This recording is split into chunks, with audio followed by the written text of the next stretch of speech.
Today, I'm going to teach you how to eliminate shyness in 60 seconds. Literally, that's as long as it takes if you do these 3 steps. So this is going to be useful to you if you've ever been out, because I know I have, and you've all of a sudden just gotten trapped in your head. And maybe someone you knew left the conversation, maybe it was that someone you didn't know entered. Whatever it was, all of a sudden the things that you have to say don't seem as clever or smart or funny or even worth expressing. And your hands, you don't know where to put them. You can't put them here, you can't put them here. It just feels uncomfortable. So I want to help you dispel that so that you don't hesitate and wind up missing out on opportunities to connect with people that you care about. The first step is going to be this. When that moment of shyness hits and the hands don't know where to go, you feel like you've got nothing worthwhile to say, instantly recognize this and stop trying to do anything and just exist.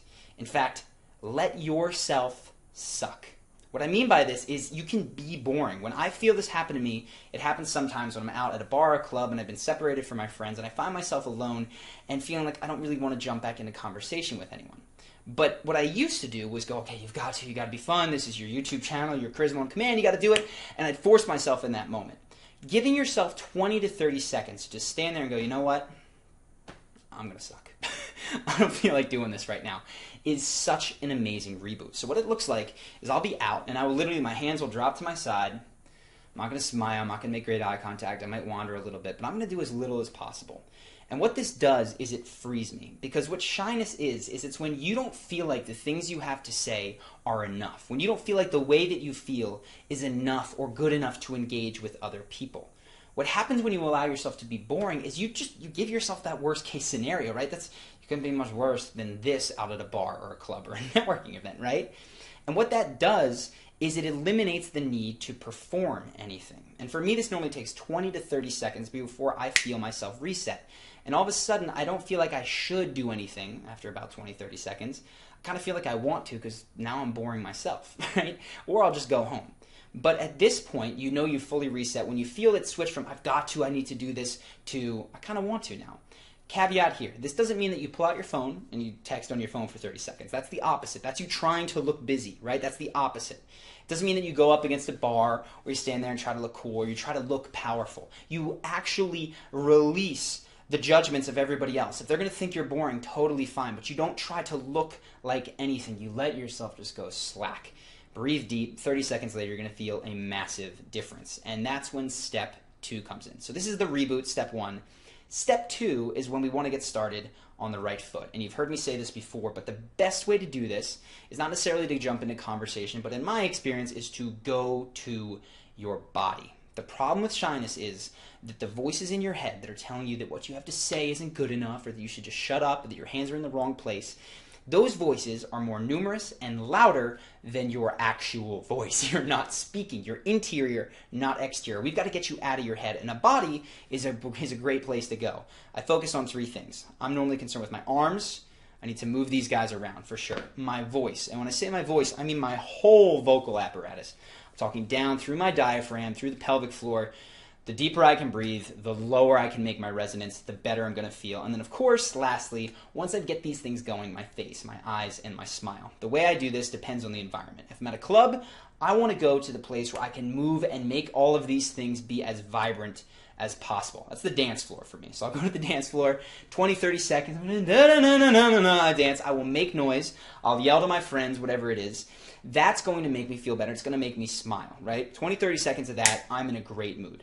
What if I'm not at a club? What if you're not at a club? Because we feel shy in lots of places. Well, let's say that you're in an office. Do it to the degree that you can. So if you're in an office, you're sitting at a meeting, and you're, okay, I'm feeling shy, slack, reset.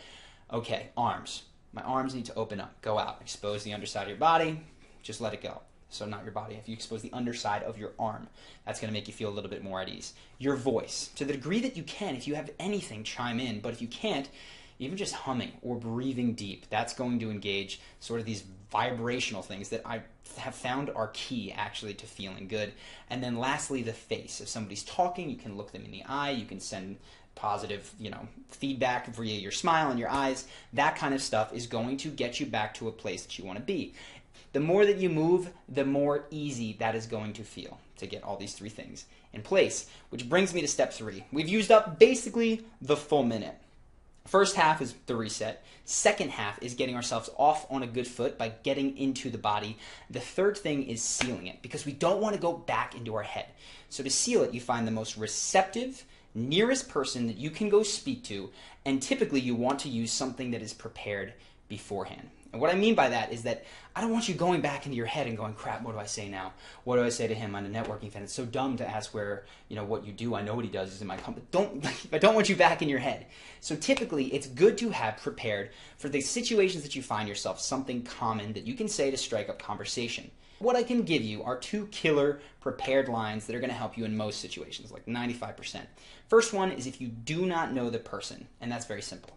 You walk up to them at this point, you've broken your shyness, you say, hey, what's up? I don't think I've met you yet. I am Charlie, or I am your name. And what that does, that I don't think I've met you yet, is so powerful. You could say hi, that works, but this is better. Because what that communicates is, I know a lot of people here, and this is an environment in which people are saying hi. So you should be polite and friendly. It works very, very well.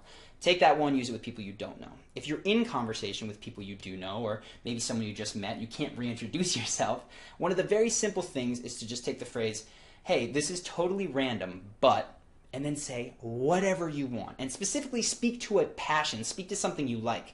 So say you like books and you're fascinated by the kinds of books that people read. What you might say is, low in conversation, hey, this is totally random, but have you read any good books lately? I always like to ask people, right? Or, hey, this is totally random, but have you actually seen any good movies? I'm looking for one that I should see this weekend. Whatever it is, pick something that you're interested in, because then that topic of conversation is more likely to be one that you're interested in. So that is how you break shyness.